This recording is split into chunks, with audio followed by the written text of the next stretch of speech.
آج کے جمعۃ المبارک میں ہم سورہ جمعہ شریف کی تفسیر سننے کی سعادت حاصل کریں گے۔ یہ مبارک وہ دن ہے جس کے نام پر اللہ رب العزت نے پوری سورت کو نازل فرمایا اور اس کا نام ہی جمعہ رکھا، اور اس کی جو ابتدا فرمائی وہ ان لفظوں سے یسبح للہ ما فی السماوات و ما فی الارض، فرمایا اللہ کی تسبیح بیان کرتی ہے ہر وہ چیز جو زمینوں میں ہے اور آسمانوں میں ہے، اور وہ مالک وہ ہے جو ہر چیز کا مالک بھی ہے، اور فرمایا انتہائی کمال اور پاکیزگی اور عزت اور حکمت والا ہے۔ تو وہ جو اتنے کمال، عزت، پاکیزگی اور حکمت والا رب ہے اور مالک ہے، فرمایا اس کی تسبیح کائنات کی ہر چیز کرتی ہے۔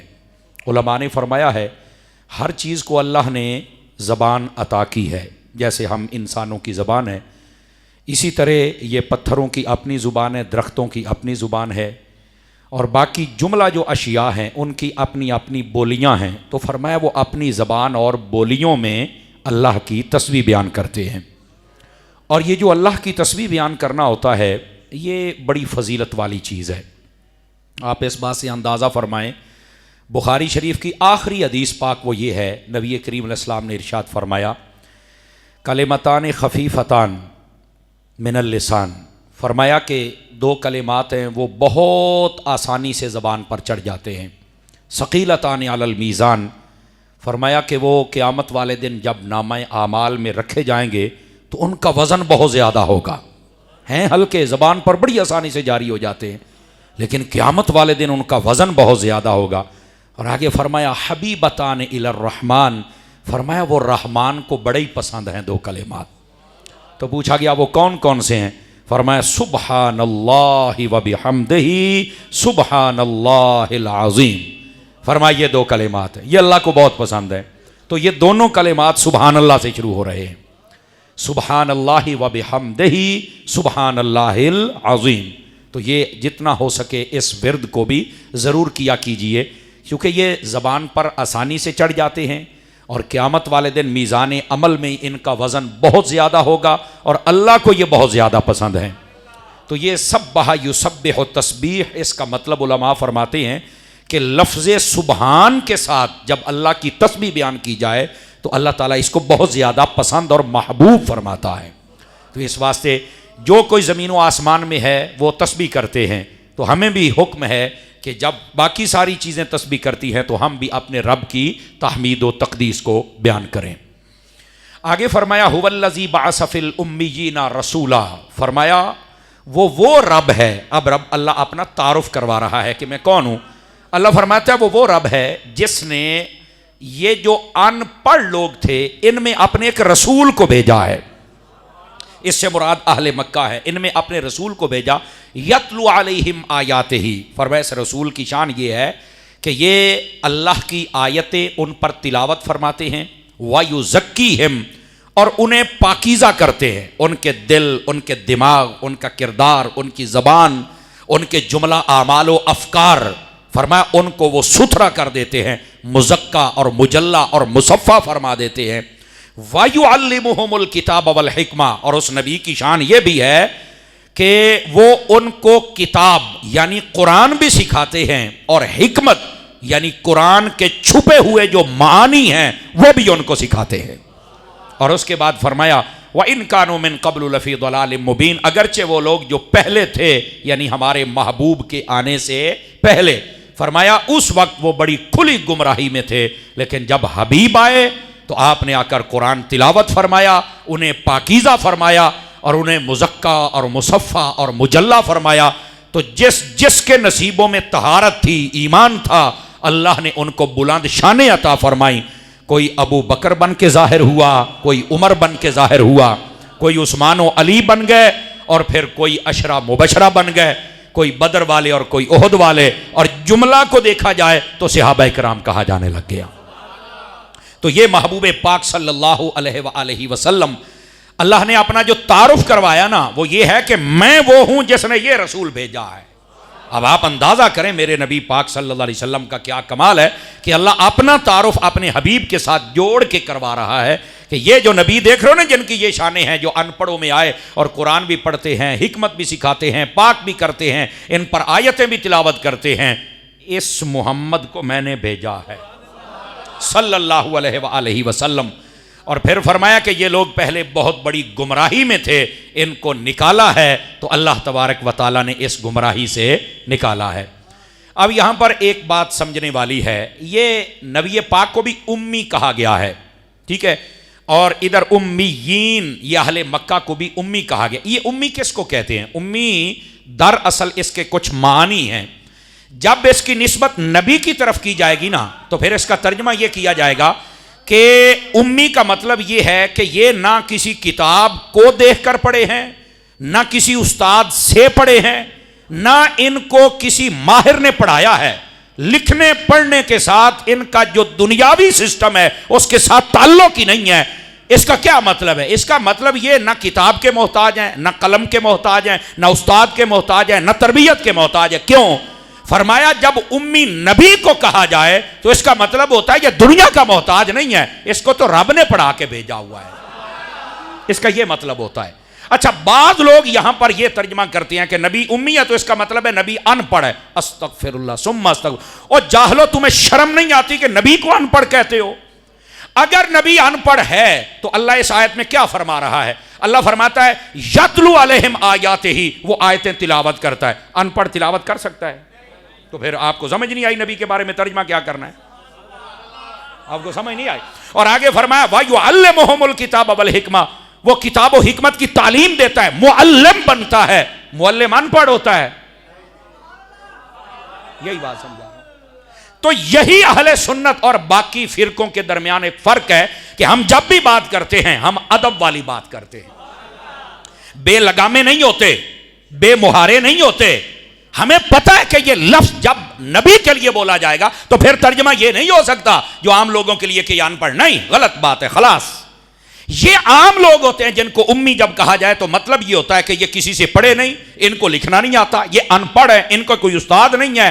یہ ترجمہ عام لوگوں کے لیے ہے، نبی کے لیے نہیں ہے۔ نبی کے لیے ترجمہ یہ ہے کہ یہ دنیا میں کسی سے نہیں پڑھے، کسی کتاب کو نہیں پڑھے، ان کو رب نے پڑھا کے بھیجا ہوا ہے۔ تو اس واسطے فرمایا کہ یہ امیین، یعنی ان میں آئے جو مکے کے رہنے والے تھے، جو ان پڑھ لوگ تھے، ان کو آ کر اگر پڑھایا ہے تو وہ میرے حبیب پاک نے آ کے پڑھایا ہے، اور ان کو کتاب و حکمت وہ علم دیا تو حضور نے دیا، قرآن کی آیتیں پڑھی تو حضور نے پڑھی ان کے اوپر۔ تو یہ لفظ امی کا مطلب یہ مکے والوں کے لیے ان پڑھ ہونا ہے اور نبی کے لیے اللہ نے پڑھایا ہے، یہ اس کا مطلب ہے۔ یہ وہ آیت طیبہ ہے جس کو پڑھ کر یہودی ایک اعتراض کرتے ہیں، وہ اعتراض بھی سن لیں اور جواب بھی سن لیں۔ اعتراض یہ ہے، یہودی کہتے ہیں کہ یہ جو تمہارے نبی ہیں نا، یہ ساری کائنات کی طرف نبی بن کے نہیں آئے۔ کیوں؟ اللہ کہتا ہے فی الامیین رسولا، کہ ہم نے ان کو امیوں میں بھیجا ہے۔ تو وہ کہتے ہیں امی وہ ہوتا ہے جن کے پاس کتاب نہ ہو، ہم چونکہ اہل کتاب ہیں تو یہ تمہارا نبی ہماری طرف نہیں آیا۔ اعتراض دیکھو ان کا، تو یہ مکے والے تھے جن کے پاس کتاب نہیں تھی، یہ ان پڑھ ہے تو ان کی طرف یہ رسول بن کے آیا۔ تو یہی مطلب آج جو جیلم کا جاہل چھپ کے بیٹھا ہوا ہے نا، وہ بھی یہی کہتا ہے، ایک آیت پڑھ کے وہیں سے مطلب نکال لیتا ہے۔ نہیں، یہ یہودیوں کی طرز ہے، ایک آیت پڑھی اور وہیں سے مطلب نکالا اور قوم کا ذہن خراب کیا۔ یہ بھی یہودیوں کا پودا ہے، بندے کا بچہ نہیں ہے یہ۔ اس کی وجہ یہ ہے یہودیوں نے یہ آیت تو دیکھ لی کہ اللہ نے اپنے نبی کو مکے والوں کی طرف بھیجا ہے، تو انہوں نے دوسری آیت کیوں نہیں دیکھی جس میں اللہ نے یہ فرما دیا وَمَا أَرْسَلْنَاكَ إِلَّا كَافَّةً لِلنَّاسِ بَشِيرًا وَنَذِيرًا، کہ ہم نے آپ کو ساری کائنات کی طرف رسول بنا کے بھیجا ہے۔ تو انہوں نے یہ آیت کیوں نہیں دیکھی؟ اللہ نے فرمایا تبارک الذی نزل الفرقان علی عبدہ لیکون للعالمین نذیرا۔ یہ دوسری آیت میں تو انسانوں کا ذکر تھا نا، اس آیت میں اللہ نے فرمایا ہم نے اپنے محبوب کو اللہ کے علاوہ کائنات اور دو جہانوں میں جو چیزیں ہیں ان سب کی طرف رسول بنا کے بھیجا ہوا ہے۔ تو یہ جو یہودی اعتراض کرتے ہیں کہ یہ صرف مکے والوں کے لیے، میں کہنا ہاں میرا پوتر، ایک آیت پڑھ کے اور اسی کا مطلب لوگوں کو بتانا۔ میں آیت پڑھ رہا ہوں، سورہ جمعہ ہے، آیت نمبر 2 ہے، تو اس میں اللہ نے فرمایا ہے کہ یہ رسول پاک ہے صرف مکے والوں کے لیے۔ میں کہ آیت بھی ٹھیک ہے، نمبر بھی ٹھیک ہے، اب مر رہے تیرا علم ٹھیک نہیں ہے، تیرا استدلال ٹھیک نہیں ہے، تو جاہل ہے۔ تے باقی 6668 ایتاں او کنے پڑھنیاں نے تاکہ پتہ چلے کہ باقیوں میں اللہ نے کیا فرمایا ہے۔ تو عزیزان گرامی قدر یہ واقعہ دراصل یہ تھا کہ نبی پاک پیدا مکے میں ہوئے ہیں، تو یہ ان کی طرف اشارہ تھا، لیکن انہوں نے کیا سمجھ لیا؟ انہوں نے سمجھ لیا کہ صرف مکے والوں کے رسول، باقیوں کے ہے ہی کوئی نہیں۔ اس کا جواب بھی آگے آ رہا ہے، ایک سوال کا جواب میں نے دے دیا کہ آپ مکے والوں کے لیے نہیں، آپ سارے جہان کے لیے نبی بن کے آئے، ٹھیک ہے۔ اب آئیے آگے کیا فرمایا، یتلو علیہم آیاتہ، وہ ان پر قرآن کی آیتیں تلاوت فرماتے ہیں، سبحان اللہ، اور فرمایا کہ ان کو مزکا، مصفہ اور مجلہ فرماتے ہیں، ان کو ستھرا کر دیتے ہیں۔ نبی آیتیں بھی پڑھتے ہیں، تلاوت بھی کرتے ہیں اور ستھرا بھی فرماتے ہیں، ٹھیک ہے۔ اور اس کے بعد فرمایا کتاب و حکمت بھی سکھاتے ہیں۔ یہ کتاب و حکمت کس کو کہتے ہیں؟ کتاب سے مراد ہے قرآن، حکمت سے مراد ہے اس قرآن کے معانی۔ یہ کتاب سے مراد قرآن ہے، اب قرآن تو عربی میں لکھا ہوا ہے، ہم پڑھ رہے ہیں، لیکن حکمت کس کو کہتے ہیں؟ اس کے معانی، ان کو حکمت کہا جاتا ہے۔ اور ایک اس کا مطلب یہ ہے کہ یہ جو قرآن ہے اس سے مراد یہ کتاب ہے، اور یہ جو حکمت ہے اس سے مراد نبی کی سنت ہے۔ ایک اس کا مطلب یہ بھی ہے، یعنی کتاب و حکمت سکھاتے ہیں کا مطلب یہ ہے کہ قرآن بھی سکھا رہے ہیں اور اپنی سنت بھی سکھا رہے ہیں، اور قرآن کے معانی، مفاہیم اور مطالب وہ بھی نبی پاک سکھا رہے ہیں، یہ اس کا مطلب ہے۔ اور آگے کیا فرمایا، یہ بات بڑی سننے والی ہے، فرمایا یہ پہلے تو گمراہی میں تھے، لیکن اس آیت کا تعلق اگلی آیت کے ساتھ بھی ہے، لطف لیجیے، آپ کو مزہ آئے گا حضور کی شان سن کے۔ فرمایا وَآخَرِينَ مِنْهُمْ لَمَّا يَلْحَقُوا بِهِمْ، فرمایا یہ جو نبی پاک دین سکھاتے ہیں نا اور آیتیں پڑھتے ہیں اور نبی ستھرا کرتے ہیں، یہ صرف انہیں نہیں کہ جو نبی کے پاس آتے ہیں، فرمایا جب ہمارے نبی پردہ کر جائیں گے، جن لوگوں نے نبی پاک سے ملاقات نہیں کی، نبی انہیں بھی ستھرا کریں گے۔ اب آپ کہیں گے یار یہ کیسے؟ میں نے کی پتا ایسے، اب یہ قرآن میں لکھا ہوا، میں تو نہیں کہہ رہا۔ وہ اللہ فرماتا ہے صرف یہ نہ سمجھنا کہ میرے حبیب ظاہری طور پر جب موجود ہیں تو اسی وقت وہ صحابہ کرام کو سمجھائیں گے، پڑھائیں گے، سکھائیں گے، اور جب پردہ کر جائیں گے تو سلسلہ ختم ہو جائے گا۔ فرمایا نہیں، کئی نصیبوں والے ایسے بھی ہوں گے، نبی قبر میں ہوگا پھر بھی نبی میں طاقت ہے کہ وہ اپنے بعد والی امتیوں کو پڑھا بھی سکتے ہیں، سمجھا بھی سکتے ہیں، سکھا بھی سکتے ہیں۔ اب دیکھو قرآن کہتا ہے ہمارے نبی وہ ہیں جو نبی بھی ہیں، رسول بھی ہیں، قرآن کی آیتیں پڑھتے ہیں، لوگوں کو ستھرا کرتے ہیں، دل ستھرے کرتے ہیں، دماغ ستھرے کرتے ہیں، مصفہ، مزکہ، مجلہ فرماتے ہیں، اور فرمایا کتاب سکھاتے ہیں، حکمت سکھاتے ہیں، پر فرمایا صرف انہیں نہیں جو موجود ہیں۔ آخرین منہم لما یلحقوا، فرمایا آخر میں وہ جو آئیں گے جو ابھی ان سے ملے نہیں، نبی انہیں بھی ستھرا فرما دیتے ہیں۔ آئیے اس پر بھی میں آپ کی خدمت میں عرض کروں کہ نبی کیسے ستھرا کرتے ہیں۔ علامہ عبد الوہاب شارانی رحمت اللہ تعالی علیہ، آپ نے اس بات کو لکھا ہے، آپ فرماتے ہیں کہ بہت سارے علماء اور اولیاء ایسے ہیں، اور یہ آپ حدیث کی کتابیں پڑھیں تو یقین کریں آپ کا نا جگر وہ وہاں تک ٹھنڈ پہنچے کہ ایسا مسئلہ ہے۔ فرمایا کہ نبی پاک صلی اللہ علیہ وآلہ وسلم کی بارگاہ میں ان کو مقام حضوری حاصل تھا، تو جب بھی کوئی مشکل انہیں پیش آتی کسی حدیث میں اور کسی مسئلے میں، تو وہ نبی پاک علیہ السلام کی بارگاہ میں حاضری دیتے، یا خواب میں نبی پاک جلوہ گر ہوتے اور ان سے پوچھا کرتے تھے کہ حضور یہ آپ کی حدیث ہے یا نہیں ہے، یہ مسئلہ ایسے ہے یا نہیں ہے، اور اس کے مطابق عمل کیا کرتے تھے۔ رکو اس پر میں آپ کو ایک حوالہ دیتا ہوں، کتاب کا نام ہے فیض الباری، یہ بخاری شریف کی شرح ہے، اس کو لکھا پتہ کس نے ہے؟ انور شاہ کشمیری نے، اور یہ دیوبندیوں کا بہت بڑا مولوی ہے۔ میں حوالہ اس لیے دے رہا ہوں تاکہ آپ کو سمجھ آئے، اپنے باقی صاحب نے بھی لکھا ہے کہ نبی پاک صلی اللہ علیہ وسلم کی بارگاہ میں اگرچہ حضور بظاہر پردہ فرما گئے، ایسے خوش نصیب ہیں جو جاتے ہیں اور نبی انہیں قرآن پڑھاتے ہیں، حدیث پڑھاتے ہیں، مسئلے بتاتے ہیں، دیدار کرواتے ہیں۔ ہاں یہ انور کشمیری لکھ رہا ہے۔ پہلے تو میں نے علامہ عبد الوہاب شارانی کا حوالہ دیا ہے نا، میں وہ نہیں حوالہ دے رہا تاکہ آپ کو پتہ چلے کہ سب کے نزدیک یہ مسلم بات ہے۔ وہ فیض الباری کے اندر لکھتے ہیں، کہتے ہیں میرے نزدیک، اے جملہ سنیں آج، میرے نزدیک نبی پاک صلی اللہ علیہ وآلہ وسلم کا بیداری میں دیدار کرنا، یہاں روحانیت کا لفظ نہیں ہے کہ روحانی طور پر، ستے پیدا لفظ نہیں ہے کہ خواب میں، بیداری میں، کہتا ہے میرے نزدیک بیداری میں جاگتے ہوئے رسول پاک کا دیدار کرنا یہ اللہ کی نعمتوں میں سے ایک نعمت ہے اور اللہ جس خوش نصیب کو چاہے عطا فرما سکتا ہے. رکو آگے پتہ کیا لکھتا ہے, یہ بھی ذرا غور سے سننا. کہتا ہے جس طرح امام جلال الدین سیوطی شافعی رحمت اللہ علیہ ان کو 22 مرتبہ جاگتے ہوئے مصطفیٰ کا دیدار ہوا ہے. کتنی مرتبہ؟ لیکن صحیح یہ ہے 22 نہیں 72 مرتبہ. امام سیوطی کو کتنی مرتبہ حضور کی زیارت ہوئی تھی؟ 72 مرتبہ. اور جب بھی زیارت ہوتی تھی آپ فرماتے میں پوچھا کرتا تھا حضور یہ حدیث آپ کی ہے؟ حضور یہ مسئلہ ایسے ہے؟ تو فرمایا ہمارے نبی بتایا کہ اچھا اس سے بھی اگلی بات بتاؤں. فرمایا ان کو زیارت ہوئی اور وہاں ایک واقعہ لکھتے ہیں. امام سیوطی کے پاس ایک شخص آیا جس کا لقب تھا شاذلی. انہوں نے آ کے کہا کہ فلاں حاکم وقت ہے نا, اس کے پاس اگر آپ چل کے میری سفارش کر دیں تو میرا یہ کام ہو سکتا ہے. آپ نیک صالح بندے ہیں تو آپ میری سفارش کر دیجئے. حضرت امام سیوطی نے پتہ کیا کہا؟ فرمایا اگر مجھے ڈر ہے کہ اگر میں اس حاکم کے پاس تیرا سفارشی بن کے گیا نا تو پھر مجھے نبی پاک کا دیدار نہیں ہوگا, چونکہ حاکموں کی جو محفلوں مجلسوں میں جاتا ہے پھر وہ نبی کی مجلس جوگا نہیں رہتا. نبی کے لیے تو درویش اور فقیر لوگ ہوتے ہیں جو دنیا سے کنارہ کش ہو جائیں, بے نفس ہو جائیں, پھر نبی ان پہ توجہ بھی فرماتا ہے, دیدار بھی کرواتا ہے.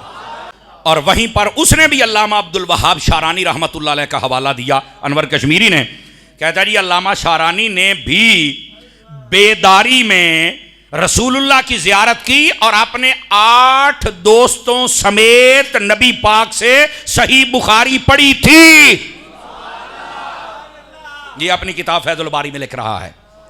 صرف اشارہ یہ دے رہا ہوں اور یہ قرآن کی نص سے ثابت ہے کہ نبی پاک صلی اللہ علیہ وسلم بعد از وصال اپنے روضہ میں جلوہ گر ہونے کے باوجود جس پر چاہیں کرم کر کے اسے دیدار کروا سکتے ہیں, قرآن پڑھا سکتے ہیں, حدیث پڑھا سکتے ہیں, دین بتا سکتے ہیں, جس کا ذکر قرآن کی سورہ جمعہ کی 3 آیت کے شروع میں موجود ہے اور پھر حدیثوں کے اندر اور یہ واقعات کے اندر اس کی تائید موجود ہے.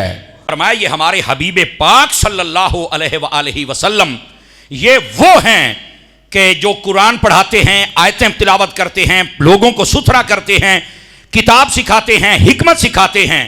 صرف ان کو نہیں, جو بعد میں آئیں گے ان کو بھی سکھائیں گے. اور اس کے بعد فرمایا ذالک فضل اللہ یؤتیہ من یشاء. فرمایا یہ اللہ کا فضل ہے, اللہ جسے بھی عطا فرما دے. او گل ہوتے ہی آ گئی, یہ اللہ کا فضل ہے. اب ہر بندہ کہتا ہے میں تو نہیں ہوں, تو اس لائق ہے؟ اللہ کا فضل ہے. کوئی ایسا کام کر کہ اللہ کا فضل تجھے حاصل ہو جائے. اور پھر ذرا توجہ کرنا اگر سمجھ آ جائے اس حدیث پاک کے تحت. پہلے بات یہ کہ اللہ کا فضل کس کو کہتے ہیں؟ فرمایا نبوت اللہ کا فضل ہے, اسلام اللہ کا فضل ہے, قرآن مجید کی تعلیمات صحیحہ بندے کو سمجھ آ جائیں اللہ کا فضل ہے. سمجھ آ رہی نا؟ صحیح کا لفظ اس لیے ہوتا ہے اگر کوئی بد عقیدہ آپ کو پڑھائے گا تو وہ بد عقیدہ بھی تو قرآن مجید پڑھ کے کہتے ہیں نا کہ نبی بشر ہے اور ہمارے جیسا ہے, جبکہ ہم کہتے ہیں نبی کو بشر جہاں جہاں کہا گیا یا شیطان نے کہا ہے یا کافر نے کہا ہے. تو تم کافر یا شیطان ہو. آواز کمزوروں والی آ گئی نا. بد عقیدہ جب قرآن پڑھتا وہ کہتا قرآن میں نبی کو بشر لکھا ہے. میں کہا پتر تو صرف یہ ویکھیا تو پچھلا پڑھیا نہیں بھی آ کیا کہیں سی, یا کافروں نے بشر کہا تھا یا شیطان نے کہا تھا اور حقارت کی نظر سے کہا تھا. تم کافر ہو, شیطان ہو, تو پھر کیوں بشر کہتے ہو؟ 16 لاکھ نبی کے صحابی کسی ایک صحابی نے کبھی نبی کو بشر کہہ کے پکارت گل کر اوے ہوتے محمد بھی نہیں سی کہندے, اوے ہوتے یا رسول اللہ کہندے سن. اور وہ تو یہ کہتے تھے فدا کا ابی و امی یا رسول اللہ, میرے ماں بھی قربان, میرے باپ بھی قربان, میرے بچے بھی قربان یا رسول اللہ تھوڑی ذات دے تو. اور آپ بشر کی رٹ لگا رہے ہیں, آپ اپنے جیسا کہہ رہے ہیں, آپ کو شرم نہیں آتی ہے.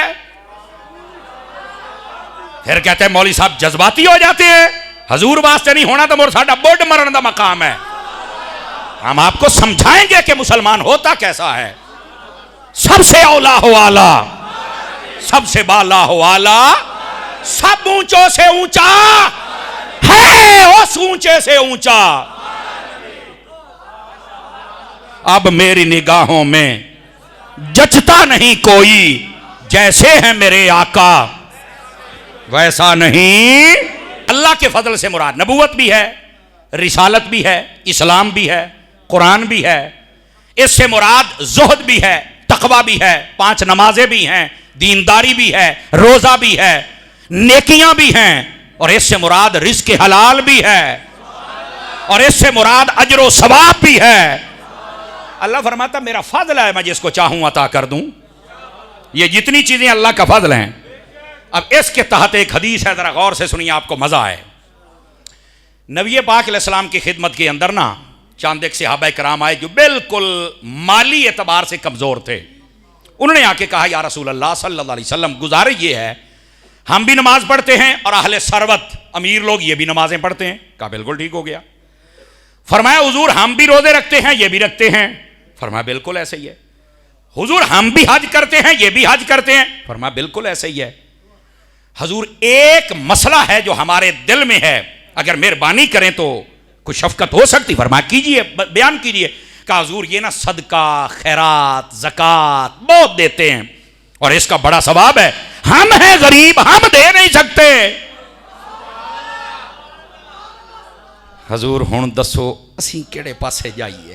ہائے ہائے ہائے، اب ہمارے پاس تو استطاعت نہیں ہے، ان کے پاس تو مال و دولت ہے، باقی سارے کاموں میں ٹھیک ہے ہمارے ساتھ ہیں، لیکن فکر یہ کھا رہی ہے کہ ان کا ثواب زیادہ ہو جائے گا، اگے نکل جان گے، اسی پیچھے رہ جانا ہے۔ حضور کو مہربانی تے کرو۔ نبی پاک مسکرا پڑے، آپ نے فرمایا کیا تمہیں میں ایسا عمل نہ بتاؤں کہ اللہ تمہیں بھی ان سے بلکہ ان سے بڑھ کے اجر عطا کر دے؟ انہوں نے کہا حضور آئے ہی ہم اس لیے ہیں۔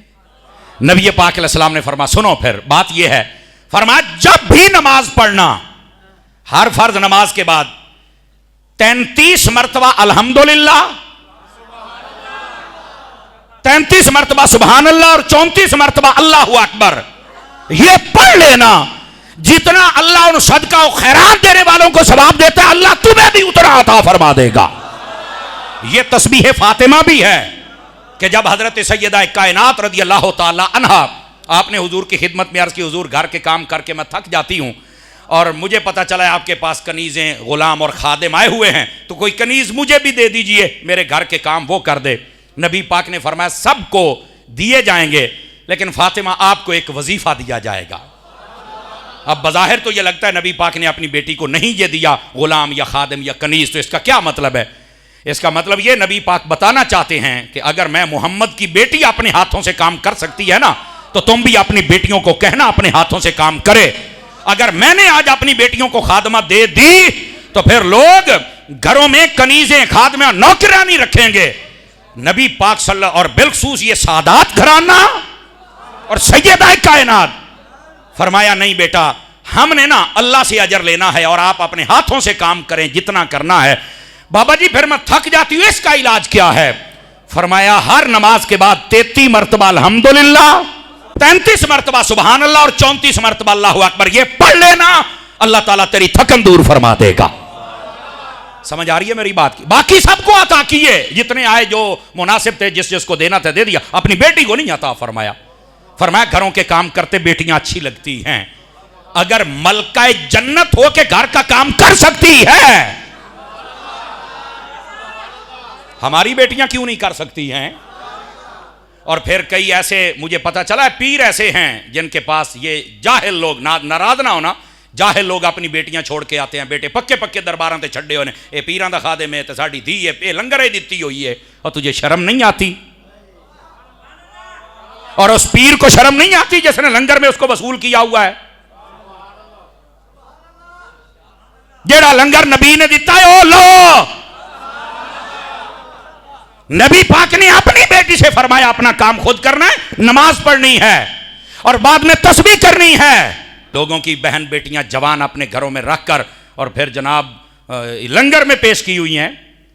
سمجھ آ رہی میری بات کی؟ یہ بات غلط ہے، یہ جہالت ہے۔ جہاں تک ممکن ہو سکے نوکر اور خادم سے بچنا چاہیے، اپنے کام خود کرنے چاہیے۔ آپ کو پتہ ہے کہ اس سے میں اب بچ نہیں سکتا، تو پھر نوکر اور خادمہ رکھنے میں مسئلہ نہیں ہے، لیکن ایسے ہی اپنے آپ کو سول بنانا، چنگے بھلے ہو پھر کام نہیں کر دے، نہیں، غلط بات ہے۔ خود کیا کرو، ضرورت ہو تو رکھنے میں حرج نہیں ہے، لیکن لنگر میں پھر بھی پیش نہیں کر سکتے۔ یہ یاد رکھ لیجئے میری بات، اللہ ہمیں سمجھنے کی توفیق عطا فرما دے۔ نبی پاک صلی اللہ علیہ وسلم آپ نے ارشاد فرمایا یہ جب تسبیحات تم پڑھو گے تو اللہ تعالیٰ صدقہ و خیرات کرنے والوں کے برابر تمہیں اجر عطا فرما دے گا۔ ان کا سبحان اللہ۔ آج ہوا کیا، بڑے خوش بڑے ہی راضی صحابہ کرام ہر نماز کے بعد تسبیحاں بیٹھے پڑھ دینے۔ جب امیر صحابہ کرام کو پتا چلا نا تو انہوں نے بھی نماز تو بعد تسبیح شروع کر چھڑی۔ انہوں نے کہا جی تسی پڑھو گے تو اسی بھی پڑھاں گے۔ پھر سارے صحابہ کرام اٹھے تھے نبی پاک دی بارگاہ، یا رسول اللہ صلی اللہ علیہ وسلم آپ نے تو ہمیں یہ وظیفہ بتایا تھا کہ تمہارا ثواب ان کے برابر ہو جائے گا، یہ ہنونا بھی شروع کر چھڑے ہے۔ یا رسول اللہ تو خیرات بھی کر دیں، دے بھی پہ پڑھ دیں۔ فرمایا ذالک فضل اللہ یؤتیہ من یشاء، اور فرمایا ایڈیاں ہن پابندیاں نہ لاؤ، اللہ دا فضل ہے، یہ جی انہوں بھی لبدا پیا تے لین دیو نا۔ اس کا یہ مطلب تھا۔ پھر میرے نبی نے یوں محبت کے ساتھ سمجھایا ان کو، یار ٹھیک ہے وہ صدقہ خیرات کرتے ہیں پر تسبیح تے پابندی تے نہیں نہ لونی چاہیے دی۔ اللہ اکبر۔ ہاں صوفیاء نے یہ ضرور لکھا ہے، وہ کہتے ہیں غریب بندہ جب یہ تسبیح پڑھتا ہے نا تو اتنے اخلاص سے پڑھتا ہے، مال دینے والا مال دے کر اور تسبیح پڑھ کر بھی اتنا ثواب نہیں لے سکتا غریب بندہ جتنا اکیلی تسبیح پڑھ کے لے جاتا ہے۔ کیوں؟ امیر کی نظر ہوتی ہے ابھی چلو کچھ ثواب ادھر سے ملے گا کچھ ادھر سے ملے گا، اور جو غریب ہوتا ہے وہ کہتا ہے میرا تو ہے ہی تو۔ ہائے ہائے ہائے ہائے، یہی اخلاص ہوتا ہے جس کے ساتھ اس کے ثواب کو بڑھا دیا جاتا ہے۔ ذالک فضل اللہ یؤتیہ من یشاء، فرمائیے اللہ کا فضل ہے وہ جسے چاہے عطا فرما دیتا ہے۔ واللہ ذو الفضل العظیم، فرمایا یہ اللہ بڑے فضل والا ہے، وہ جسے چاہے جو عطا کر دیتا ہے۔ تو یہ اس آیت میں ایک بات تھی میں نے کہا آپ کی خدمت میں عرض کروں تو یہ تسبیح، اس تسبیح کو ضرور پڑھا کریں، یہ خیرات اور صدقہ اور زکوٰۃ اس سے بھی زیادہ اللہ اجر عطا فرما دیتا ہے۔ اچھا اس کے بعد اللہ رب العزت نے فرمایا مثل الذین حملوا التوراۃ ثم لم يحملوها كمثل الحمار يحمل اسفارا، فرمایا مثال ان لوگوں کی جن کو تورات عطا کی گئی لیکن انہوں نے اس کے حکم کو نہ مانا، ان کی مثال ایسے ہے جیسے گدھے کے اوپر کتابیں لاد دی جاتی ہیں۔ اے یہودیاں دی گل او پیچھے نہ کیا سی نا کہ ہم اہل کتاب ہیں، اے آؤ دا جواب آیا پیارے۔ اللہ فرماتا ہے تم تو کہتے ہو ہم اہل کتاب ہیں، کتاب پر عمل تو تم کرتے نہیں۔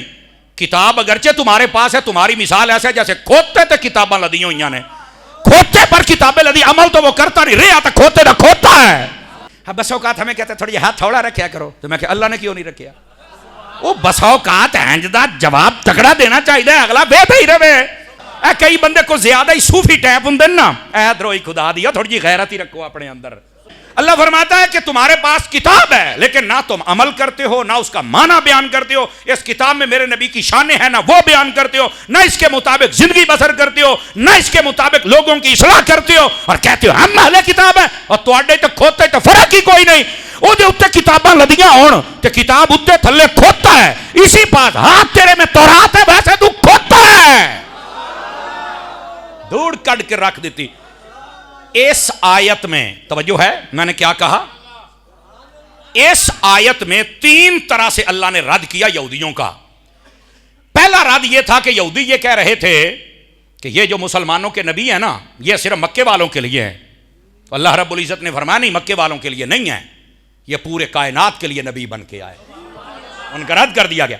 اور دوسرا وہ یہ کہتے تھے کہ ہم اہل کتاب ہیں، ہمارے پاس کتاب ہے، اور یہ مکے والے کو پاس تو کتاب ہی کوئی نہیں، تو ہم ان سے افضل ہیں، اعلیٰ ہیں۔ اللہ نے فرمایا نہیں نہیں، تسی کھوتے ہو، کیونکہ کتاب تو اڑے کل ہے، عمل تو کر دے نہیں، پڑھ دیتے ہیں نہیں، کھوتے ہو۔ کیسا قدرت نے جلال والا کلام فرمایا۔ اور تیسرا رد پتہ ہے سورہ جمعہ میں کیا ہے؟ وہ کہتے تھے مسلمانوں کے پاس تو کوئی دن ہی نہیں کہ جس میں یہ جمع ہو کے کوئی اللہ کی عبادت کر سکے، ہمارے پاس تو ہے۔ یہودیوں کے پاس ہے یوم السبت، ہفتے کا دن، عیسائیوں کا ہے اتوار کا دن۔ تو یہ جو جمعہ ہے اللہ رب العزت نے سورہ جمعہ نازل کر کے جمعہ فرض کر کے اپنے محبوب سے فرمایا انہاں یہودیاں نو آکھو یہ تواڈے دن سن تے اللہ نے سانو بھی دے چھڑے ہے، یہ جمعہ کا دن اتنی برکت والا دن۔ تین طرح سے اللہ نے اس سورہ پاک میں ان کا رد کیا ہے۔ وہ اعتراض کرتے تھے، جواب میرا رب عطا فرماتا تھا۔ اور یہیں سے اس بات کو ذرا سمجھنا ہوگا، علماء فرماتے ہیں کہ یہ جو گدھے کے ساتھ مثال کیوں دی یہودیوں کو، کھوتے دے نال، جانور تو اور بھی تھے۔ فرمایا پہلی بات یہ ہوتی ہے دنیا جہان کے جتنے جانور ہیں سب سے بے وقوف جانور کھوتا ہے، اور سب سے بے وقوف بڑا انسانوں میں یہودی ہے، اس واسطے ان کو کھوتوں کے ساتھ تشبیہ دی گئی ہے۔ نمبر 2، فرمایا کہ جتنے جانور ہیں سب سے زیادہ حقیر جس جانور کو سمجھا جاتا ہے وہ یہ کھوتا ہے۔ فرمایا دنیا میں جتنے انسان ہیں سب سے زیادہ حقیر یہودی ہیں۔ اپنی کتاب تورات کو بدلا ہے اور احکامات دینیہ کو بدلا ہے، حقائق کو چھپایا ہے، نبی پاک کی تعریفات پتہ تھی۔ قرآن کہتا ہے یعرفونہ کما یعرفون ابناءہم، وہ میرے نبی کو ایسے جانتے تھے جیسے بندہ اپنے بیٹے کو جانتا ہے کہ اے میرا پتر ہے، اس طرح نبی پاک کو جانتے تھے۔ لیکن جب حضور نے لانے وہ سارے دشمن کہنے اے وہ نہیں وہ ہو رہا ہے، تے فرمایا پھر تسی کھوتے ہو، وہ کہتے نہیں وہ ہو رہا ہے نبی یہ نہیں، فرمایا پھر تسی کھوتے ہو، انہیں پیار سے سمجھاؤ۔ میں کہا کھوتے آکھو، جو حضور کو نہیں مانتا کھوتا ہے۔ اور تیسری وجہ فرماتے ہیں گھوڑا ہو خچر ہو یا باقی جانور ہوں ایک لمٹ ہوتی ہے، آپ اس کے اوپر وزن لاد سکتے ہیں، اس سے زیادہ نہیں۔ فرمایا کھوتے تھے جنہ مرضی لاد لو۔ فرمایا یہ جو یہودی ہے نا جی یہ اتنے کمینے ہیں، ہوتا ہے نا ایک لمٹ تک بندہ بغیرت ہوتا ہے، یہ ان لمیٹڈ بغیرت ہیں، یعنی جہاں جو منہ میں آیا بک دیتے ہیں۔ اس واسطے ان کو کہا تو کھوتے ہو۔ بات یہ اگر کتاب تمہارے پاس تھی تو جو کتاب میں تھا وہ تو پڑھ لیتے، جب وہ نہیں پڑھا تو یہ کھوتے بن گئے اور اللہ نے کھوتے کہا ہے۔ اور آگے اللہ کیا فرماتا ہے بئس مثل القوم الذین کذبوا بآیات اللہ، فرمایا گھٹیا قوم کی مثال اللہ ایسے ہی دیتا ہے جو اللہ کی آیتوں کو جھٹلاتا ہے۔ یہ گھٹیا لوگ ہوتے ہیں جو قرآن مجید کے مفہوم کو بدلنے کی کوشش کرتے ہیں۔ اور پھر آگے بڑی سمجھنے والی بات ہے، فرمایا قل یا ایھا الذین ھادوا ان زعمتم انکم اولیاء للہ من دون الناس فتمنوا الموت ان کنتم صادقین۔ لوری بڑے کمال کی بات آ گئی، یہ بھی یہودیوں کا رد ہو رہا ہے۔ یہودیوں کو جب کھوتے کہا گیا نا تو پیڑ تے انہوں بڑی ہوئی، اب انہوں نے اپنی قوم کو جمع کیا، کھوتیاں دی کانفرنس ہوئی تے کوئی وڈا کھوتا ہا انہیں پھر تقریر کی تھی، وہ کہنے لگا ہے ساڑھے خلاف سازش ہو رہی ہے، بات یہ ہے کہ ہم تو اللہ کے دوست ہیں۔ انہوں نے مشہور کر دیا ہم اللہ کے دوست ہیں۔ ہاں مارکیٹ میں کوئی بھی بات تو مشہور کر سکتے ہو، لو جی انہوں نے یہ مشہور کیا اور سارے کھوتے ہینگنا شروع کر چھڑیا۔ اب بات کھوتے کی ہے تو اسی بولی میں بتاؤں گا نا کہ ان کی جو بولی ہوتی ہے جو ان کا ٹریک ہوتا ہے اس کے مطابق انہوں نے کہا جی یہ ہم تو اللہ کے دوست ہیں اور یہ تو ہمیں ایسے ہی کھوتا کہا گیا۔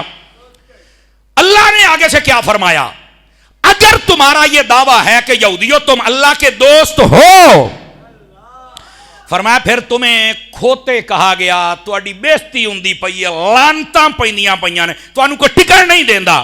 اس سے بہتر ہے اللہ جب تمہارا دوست ہے نا تے تسی دعا کرو یا اللہ سانو موت دے دے، اے تے ٹکن نہیں دیندے اسی تیرے دوستاں تے دوست دے کول آ کے تسی موجاں ماراں گے۔ اللہ نے فرمایا رل کے دعا کرو یا اللہ سانو موت دے،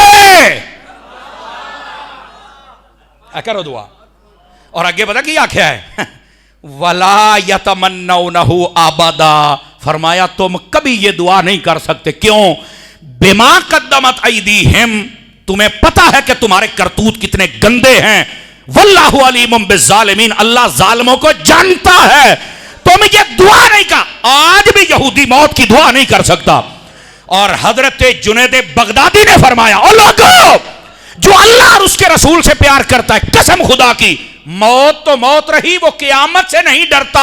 کسی نے پوچھا کیوں؟ فرمایا اسے پتا ہے موت آئی تب بھی قبر میں دیدار ہوگا اور مصطفیٰ کا، اور جب حشر میں جائیں گے تو دیدار ہوگا خدا کا۔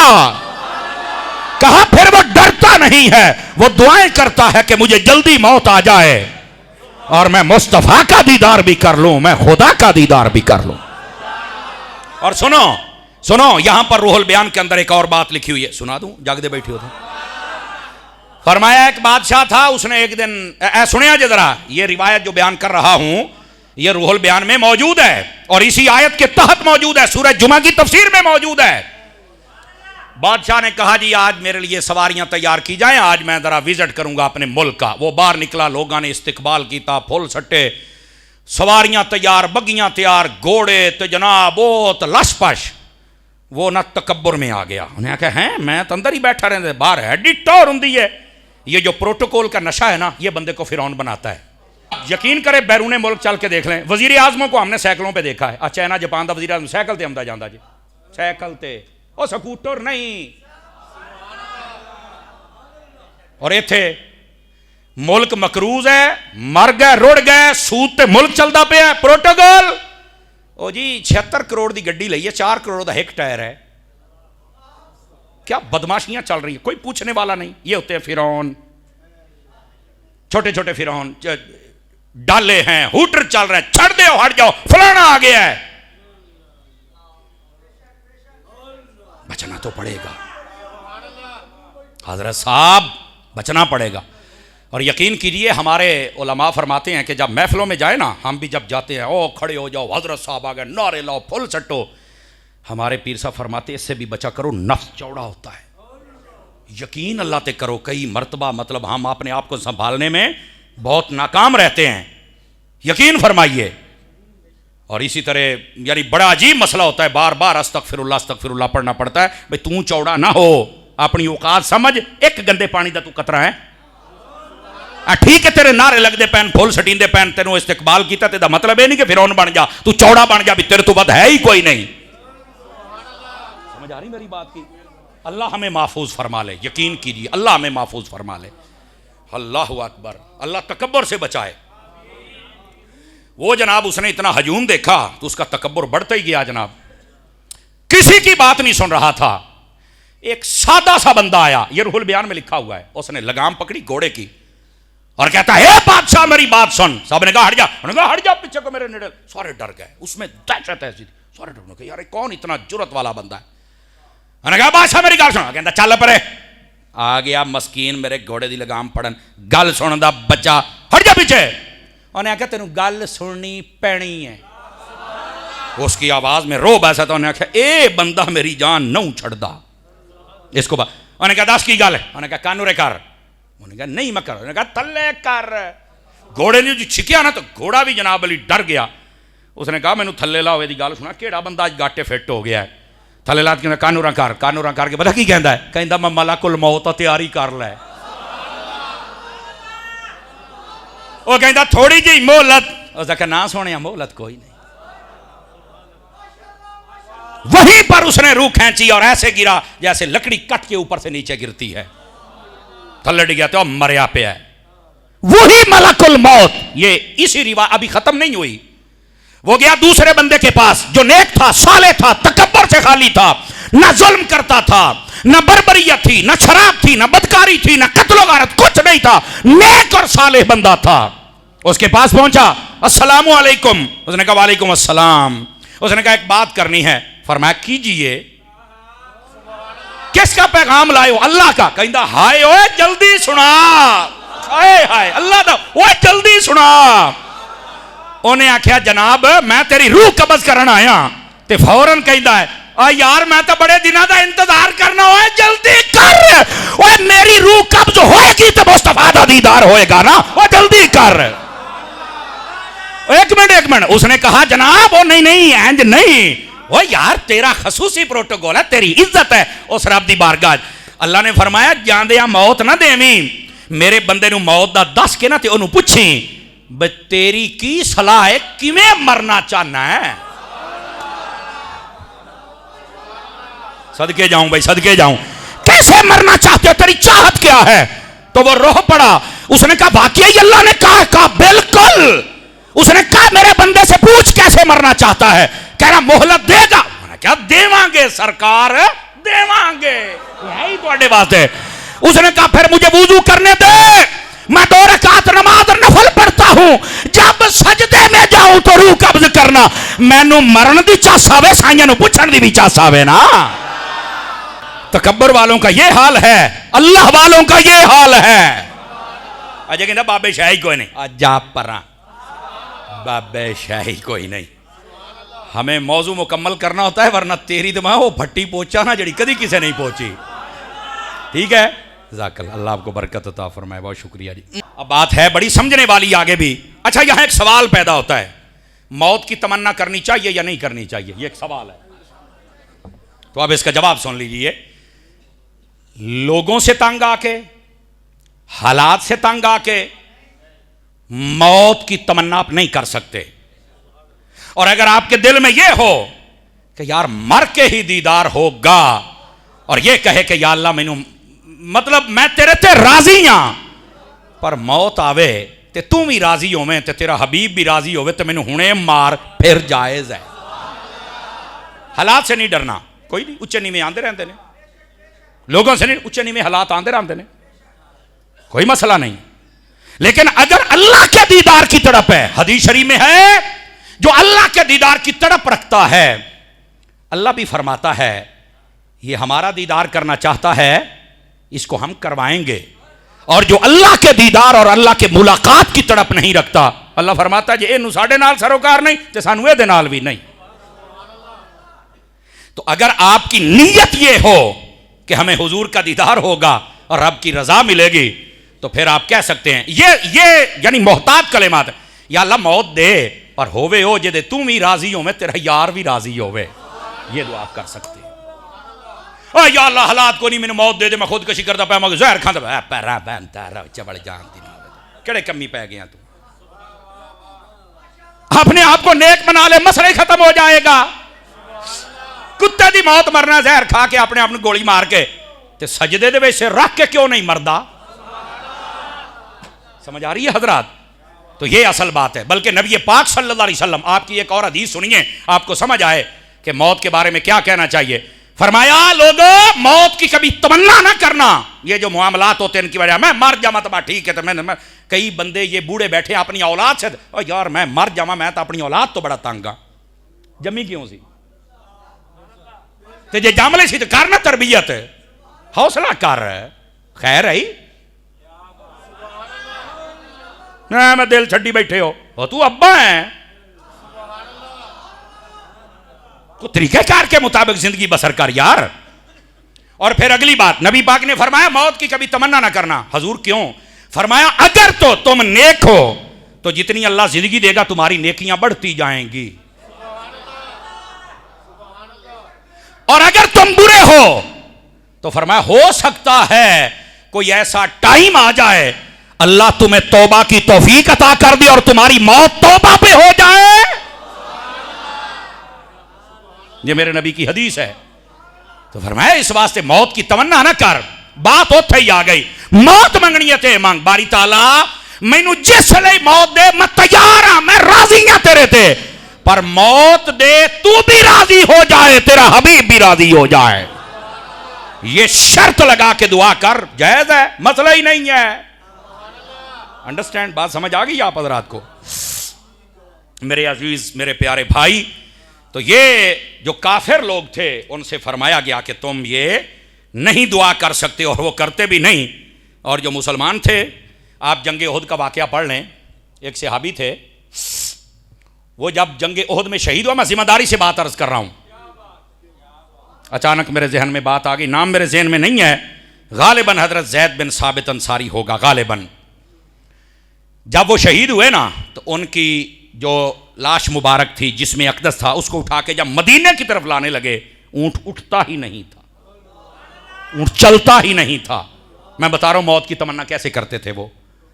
تو ان کے گھر والے سارے حضور کے پاس آئے, میرے آقا ہم ان کو لے کے جانا چاہتے ہیں, سواری چلتی ہی نہیں. تو میرے نبی تو غیبوں پر خبردار تھے نا, یہ نہیں فرمایا اوئے ہوئے یہ تو کوئی جن تھے جناب فلانا, تو کوئی سایہ ہو گیا تو انجو, نو. آپ نے فرمایا ان کی بیوی کہاں ہے؟ جی آقا وہ اس جگہ فرمایا ساتھ کے لے آؤ. آئی. فرمایا یہ جب گھر سے نکلنے لگے تھے ان کو دعا مانگی سی؟ فرمایا جی ہاں حضور دعا مانگی تھی. کیا؟